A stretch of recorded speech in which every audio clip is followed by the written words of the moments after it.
Welcome to Fabulosity For You, and my name is Angie. If this is your first time visiting my channel, please click the subscribe button, then click the notification bell so when I upload videos, you'll be the first to know. Like this video and make a comment. This channel is about fashion, relationship advice, and lifestyle. And if this is not your first time visiting my channel, well, welcome back, my queens, and welcome to the kings out there. Okay, so today is Wednesday. It's Ratchet Wednesday. And today I will be doing the review of the 90-Day Fiancé Happily Ever After Season 8, Episode 16, The Emperor Knew. The Emperor's New. Okay, but before we get right into this video, I want to first tell you to go get your drink of choice, go get your food of choice, and come back and sit with your girl Angie. Text, email, call, stick a letter in the bottle, baby, and let everybody know that Angie is on the line. Okay, so guys, today, as I said, I'm doing the review. Thursday on 4th of July, I will be having the celebrity gossip, and Friday we're going to have a Dear Angie. So make sure you tune in to all the videos I have for the week. Okay, so let's get right into it. So we're going to start off with Gino and Jasmine. So Gino and Jasmine were preparing to go to the bathing suit competition for the beauty pageant. And Jasmine looked great. Jasmine's in shape, so her body looked nice. She looked good in the swimsuit. I like the purple, the pink. You know, Angie loves pink. And she looked real cute. And so she asked Gino, she walked, did her little walk, practice walk, and said, Gino, how do you think I did? And Gino was like, oh no. He was like, your walk was not good. And so she was like, really? Well, I think I did good. I think I'm doing good. I got this. She was annoyed with Gino's answer. As I said last week, Jasmine don't want to know the truth. Jasmine does not want somebody to say, critique her or any of that. All she wants somebody to say is, you look pretty, Jasmine. And so they get to the competition, and all the ladies look great. We have to remember that Jasmine is 37 years old and the other girls are young. The other women have been in contests and competing, so they are experienced, so they know how to walk, they know how to smile, and all of the things. Jasmine comes out and she did a little two-step, you know, like she's cute, and that's just wasn't how you do it. They have a way to walk, a way to smile, a way to just look like a queen. And not just, no. So the judges was looking at her like, who is this? And then they start smiling at her, you know. So when after the pageant, they get back to the hotel room, and she asked Gino, how do you think I did? And Gino was like, well, how did I walk? What do you think? And he said, I don't think you did well. You have to really work on your walk. And she was so upset. She was like, is this what you're saying to me? You are bringing my energy down. You are not making me feel good.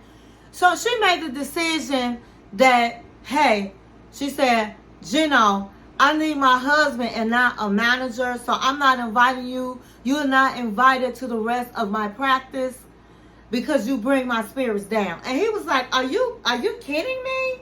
And you know, Gino makes those faces. Are you kidding me?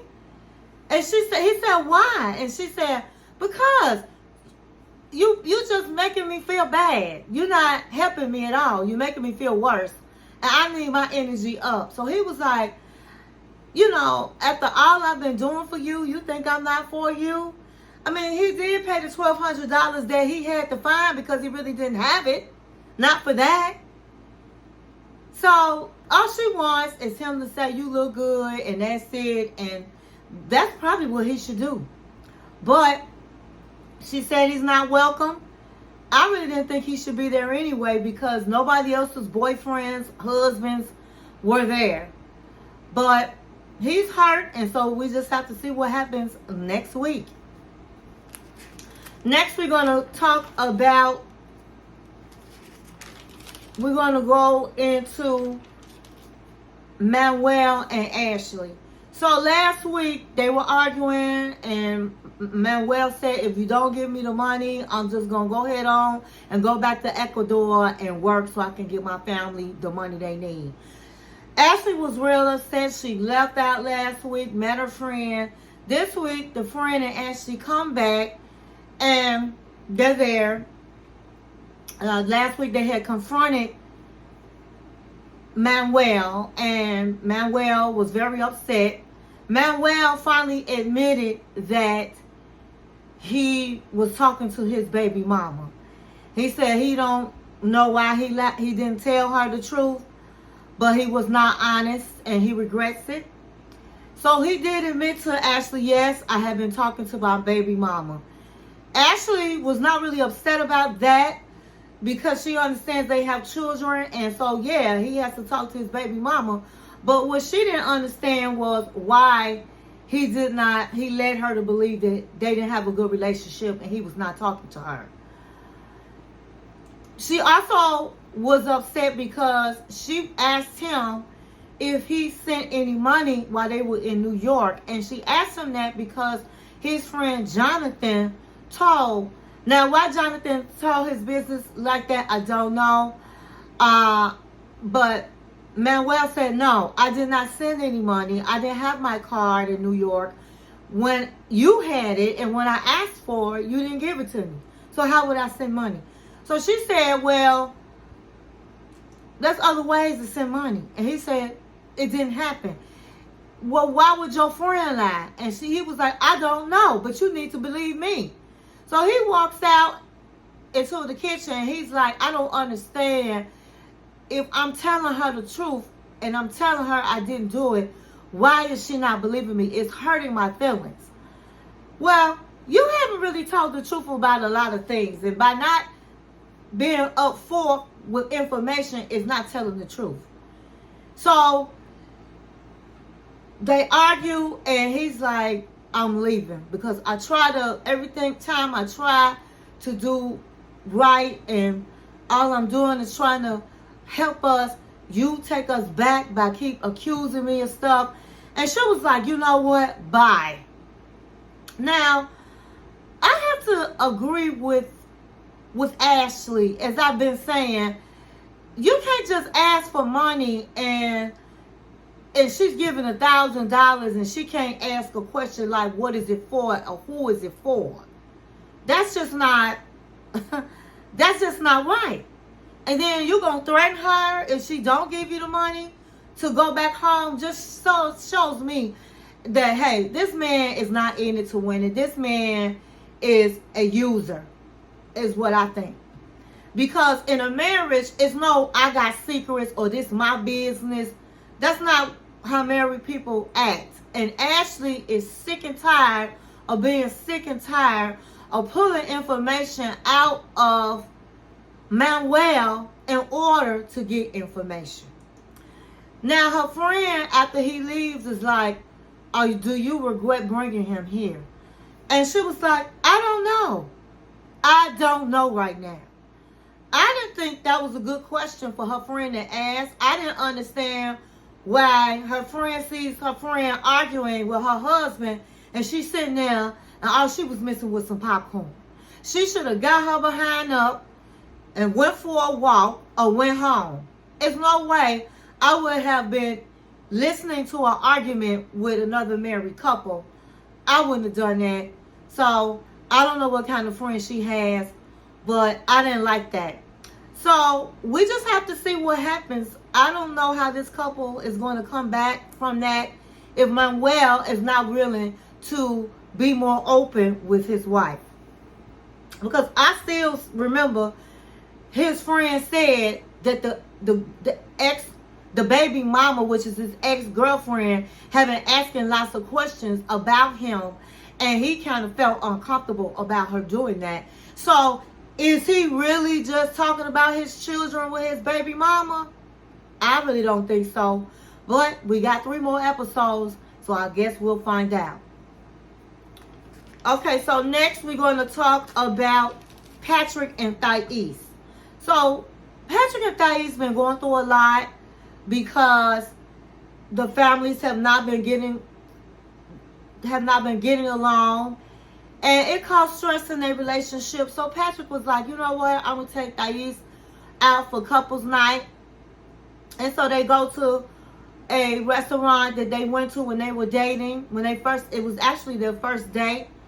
He reminisced about their first date. He talked about how he learned Portuguese fluently just because he knew he was going to be dating her. And so Thais then brings up how she feels like she's not first place in his life. She says, you put your father before me. You put John before me. You sat up and agreed with John and not me. And he said, I do not put anybody before you. She said, well, your dad, you giving him all this money. You keeping this apartment when I'm against it. My father never asked my siblings for any money. And it's just wrong that he's asking you for money. So Patrick says, Thais, my relationship with my dad is different from yours. And honey, that man started crying, honey.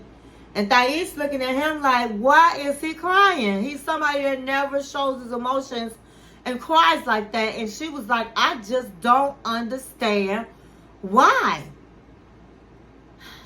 And so after he kind of stops crying, he says, when my mom and dad were together and when they wasn't getting along and my mom left the country, my dad was he was a truck driver, and so he would come by every blue moon, and that was the only time I saw my dad. And then it was like 5 years will go by, and then I see my dad again. So I didn't have my dad in my life. And so if this apartment means a lot, because when we worked on the apartment, we spending time, and that's all I want is time. And if I gotta pay that little money for that time, then that's what I'm gonna do. I want my dad in my life. And she started crying herself. And honey, they cried together. They was crying. And she said, you know what? I understand. I'm not going to ask you to give up the apartment. I'm going to leave that alone. I do understand. But can you do me a favor? And can you just let my dad go with us on our trip and bond with him and ask him for my hand? He said, I could do that. I will definitely do that. But I think you really need to have a relationship, a better relationship with my brother. And so I want my brother to go on the trip with us as well. And I want you really to try hard to bond with him, because that's my family. And she was like, Jean? You want Jean to go on the trip? That's what you asked me? Okay. John was wrong, but okay. So they came to an agreement. So we have to see next week what happens when Patrick's brother John and Thais' father go with them on their little trip. So the next couple I'm going to talk about is,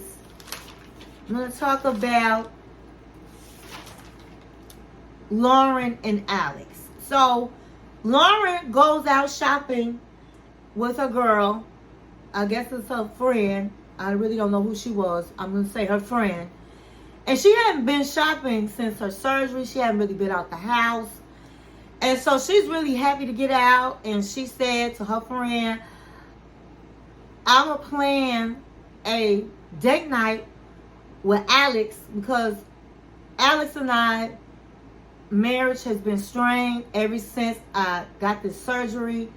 He feels like I downplayed it and is upset that he still have to take care of the kids and clean the house and go to work and all of the things. And we have, she said, 4 children. I only saw 3, so I don't know. And so she said, so I think this is what we need. We need time alone. We need time to just talk with each other and just get that sexy back. I need to get my sexy back. So she said, well, girl, go try your dress on. She comes back and the friend says, you look very skinny. And she was like, yeah, but it's so many lumps I can see through this dress. It's just, my body looks lumpy. And the friend is looking at her like she's crazy, and so am I. The girl looked like a stick, and she did not look lumpy in her pink dress. But she said she has some type of illness where when she looks at herself, her body looks distorted or something like that. And so she thought that when she had this surgery, that was going to take that away, and she saw that it has not. So she changes into this leopard print dress, and she comes out. She looks beautiful, stunning. The friend loves the dress, and thank God she loved the dress. And she said the dress reminded her of these sheets that they had when her and Alex went somewhere, and he called the sheets sex sheets. I guess they had sex on these sheets. So she said, I think he's going to love this outfit. So she bought the outfit. She was excited. She gets home. He gets home. And he has the kids. And she's like, are you ready for tonight? He was like, I am ready. And he said, really, that's what he needed. A date night to get away from these kids and have some wrong time. So he gets ready, and they're waiting on the babysitter. And then she gets ready and comes out, and he was like, oh my God, you look beautiful. Because he hadn't seen her without the bandages and stuff. And he said, this reminds me, that dress, of them leopard sex sheets. And honey, they was glad. They went out, they was toasting, they was drinking, and they was having a good time. And then all of a sudden, he says, I can't wait for you to get back to normal, for you to heal all the way so that things can go back to normal. And she was like, well, speaking of that, I've dealt with a lot. I dealt with postpartum. I dealt with this having children back to back. I dealt with this operation. And I don't want to be a housewife. I want to be a working woman. I want to continue my career. And for the life of me, I didn't understand why she had to talk about it on their date night. They had been going through a lot of stress. That was just not the time to do it. So, of course, tension comes back. He's like, what are you talking about? We have children, small children. I need somebody to take care of the house, the children, and me. And this is just not the time to talk about going back to work. You think that I'm going to be, she said, you could be my cheerleader. You think I'm going to be your cheerleader at home with the kids while you work? Absolutely not. I do not agree on it. I'm not with it. And so she was looking all crazy. And honey, they both was looking crazy. And that's how that ended. Now, I don't understand why she brought it up on that particular date night. But he wasn't having it. So I don't know what's going to happen to their marriage. So, honey, we got to wait and see what happens next week. Okay, so we're going to talk about Kobe. And we're going to talk about Emily. So, it ended last week. Kobe and Emily were at the wedding, and they were looking really scared because Kobe's friend Val had the mic, and they didn't know what was happening. He was talking about the white woman in Cameroon, and they didn't know what was coming out of his mouth. But at the end of the day, he did well. He said that he didn't think that she would be able to take care of her, but what he saw is that she can take care of her man, and that's all that matters to him. And if he loves her, then that's all that matters. Color don't matter, as long as they want each other and they're happy. He said that he had to really take a look at things again, because he knows that that's his best friend, and this was an important day of his life, and he wanted to really be there. So Kobe and Emily was so relieved that everything ended well with the friend, and that he showed up and really showed support. So then after that, all they needed was the blessing from Kobe's dad's clan, and they ended up getting the blessing for that. And so they were just really happy, the whole family. They loved Emily, and Kobe did admit, because she was white and nobody ever married a white woman in their family, that he thought maybe things would not work out, but they did, and he was really happy about it. And so the next day, the family, Kobe, Emily, and her mom and dad and the children went to Kobe's family house to say goodbye. They were going back to the U.S.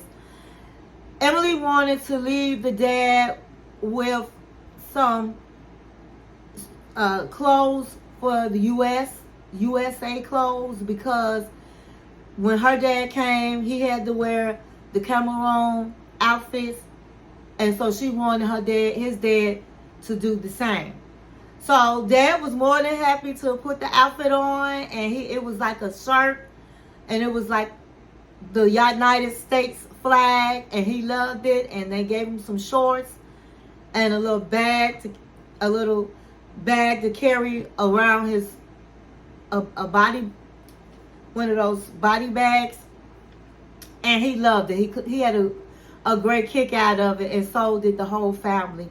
They were really sad to see Kobe and his family go, and Kobe was sad to leave as well, because it had been so good seeing his family after 2 years. And he was sad because he didn't know when the next time he would be back to Cameroon. And so that's how that ended. And so we're going to go to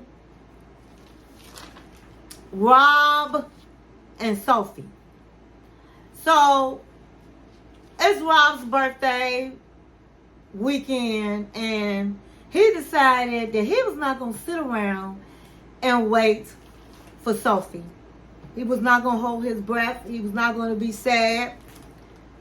He felt like he wanted to be around people that loved him, and someplace where he felt like he can enjoy himself and have a happy birthday. So he decided to go back to his hometown in Kansas City. And his mom's there, and all his friends are there. And so he got there, and he had a nice hotel room, and he was like, he didn't think his marriage would be like it is right now, where he's celebrating a birthday and his wife is not with him, and he's not feeling loved. So he said he's gonna go and meet his mom out, and he's happy to do so because he hadn't had a chance to really tell his mother about what was going on in his marriage, and he needs some motherly advice. He never wanted his marriage to turn out like his mom's relationship did, but it is what it is. So he meets his mom out, and I guess they're having lunch, and he says his mother is totally different from Claire, which is which is Sophie's mother. She doesn't judge. She gives people a chance. And so he hugs his mom, and that hug, he said, felt like $1,000,000. He needed a hug. He needed his mother's hug. He sits down and tells his mother what's going on, and she's hurt because she can see that he's hurt. And she said, you've been through a lot. We've been through a lot. And for you to get married was something big. Something I never expected. And she said that Rob was a loyal man. He's a loyal friend. He's a loyal son. And so she understands his hurt because he's not getting the love back that he deserved. And she said, you know, I didn't have nothing bad to say about Sophie. I was giving her a chance and hope that you guys were doing well. But I don't like how you're feeling. You deserve all the love because you give love. And I don't like the fact that she's not at home. She said, I'm sorry, son. She got you in limbo. And he really didn't think about it like that. He was like, I am in limbo. And she's saying it's not fair to you. She's been gone a long time. Either she want to work this out and come home, or she don't. But it's not fair for you to be in a relationship where you're not feeling loved, you're not receiving love, and this woman not even at the house. And so that put a lot on his mind. And so he had a lot to think about. And he appreciated his mother's advice. And so it showed Sophie with her friend, and they were getting ready to go to a party, and she felt a certain way that it was Rob's birthday and she was not there. She knew doggone well that wasn't right. But she said, well, I guess if this is what I need to make a decision for the best, then it's best that I'm not with him. And so she told her friend, today is Rob's birthday. And she was like, girl, who cares about his birthday? So what? What is he going to do? And she said he's going to party. So are you feeling like you don't know, you're not trusting him or what? And she was like, well, he was a whore back in his hometown. So she's like, Donna, we're going to have a good time. Don't even think about it, honey. I'm buying drinks. That shows that her friend is not for her. Because I've talked about it all through the season. Your friend, if you're a married woman, is going to let you make your own decisions. Not going to sit up and talk about your man. Not going to make you feel like you shouldn't be with him. Just support you by just being a soundboard and listening. And so I don't like her friend, as you guys know. And Sophie, of course, that girl's going to feel a certain way. But that's her own fault, because she should have been with her husband on his birthday. She should not be with her friend. So it goes back to Rob, and he's at a club, honey. He's getting his drink on, and he's thinking about how he used to party and what used to go down. And he was like, if I was not in a relationship with my wife, it would be easy for me to forget about my wife and my problems. Honey, he had women left and right. 2 women came up to him. They told him he was fine, which we all know Rob is fine. And Rob don't have no problems getting no woman. He said, every time I go out, beautiful women are always over him, of course. And it don't matter that his wife is beautiful. Women just don't, they just don't fall back like men do. Men can move right along, honey, with no problems. And it's just not like that for women. So they was like saying, they was pouring him shots. They was pouring it in his mouth. They was all up on him. They was telling him he was fine. The one woman was like, I want to go home. And then they was like, I both want to go with you. We can both go home with you.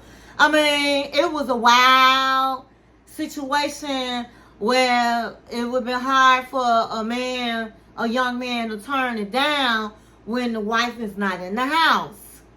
But he was keeping it cool. He was keeping it cool. So then one of his best friends fell through, and he was like, wow, I haven't seen him in a long time. I know him to be the party man. I couldn't believe he got married. And when I'm looking at these women on him, it's just like old days. But Rob was trying to keep these women at bay, but he was like, I can get into something if I really wanted to. So the night is still young, and this man is getting drunk. And so I just hope he continues to behave himself. But we just have to see next week. But next week, Rob is saying that he think he's just gonna let Sophie go, honey. And so we don't know what's gonna happen with them. But Mama put a lot on his mind, and he ready basically to move on instead of waiting for her to make the decision. So it's getting real good with Sophie and Rob. We just have to see what happens. Last but not least, we're going to talk about Angela and Michael, honey. So Angela, last week, she told Michael to get in the bed. This week, it's the next morning, and she is telling him that she feels good about him opening up. She's starting to feel a connection that she had not felt in a long time. And she's like feeling good about the situation, and she's like, I'm gonna stay here with you so we can get our passport. And he was like, listen, baby, I love you, baby. All I want is to come to America and be with you. And she said, well, I really never knew you was really depressed. Yes, baby. And so, honey, he was happy, she was happy. And she was like, but that don't mean we all the way together and fixed, because we not. You still got to show me, Michael, that you not trying to scam me, Michael, and you going to do right. And so he was like, I'm going to do right, baby. And honey, they was in love all over again. And she was like, we not fixed, but we're in a place that we haven't been in this whole 6 years. The connection that we have, we reconnected. So then they show her, I don't know how many weeks later, she's walking in the airport, and she's like, I don't want to go back to what happened. I just want to feel good about how we left each other, about how we reconnected. And then they showed Michael in the background. Michael got his visa. Even though we already know it, it was good to see him. He was so happy. He had a coat he was carrying that was of the flag, and he was smiling. She was smiling. She said, honey, I don't want to go back to how we were. I want us to continue to move forward. So they get in the cab, and it was cold. He puts his coat on. She said, put your coat on, boy. Man, put your coat on, Michael. And he put his coat on, and he was smiling. And honey, he is now a United States citizen. So they get in an Uber, and on the way to her house, she was like, are you excited? Now you finna see where I live, where I used to cuss you out in my kitchen, the grandkids. You gonna do right by them, right, Michael? He was like, yeah. You gonna tell them about telling truths and all of that, right, Michael? And he was like, yeah. And she was like, well, you need to work on being honest, Michael. But then she said she don't want to go backwards. So she said, when they got to the house, I'm gonna go in and talk to Skylar, because I'm scared of her reaction, because all she heard was bad things. So I'm going to go and give me 5 minutes, and you come in. And honey, she go in, and she was like, see, mama, I knew he wasn't going to get his visa. And so we just got to see what happens next week. They showed that the kids go to the door and there was Michael. And so we have to see next week. So it ended well with Angela and Michael. And so that's all I have. I hope you enjoyed this video. And thank you for watching my channel.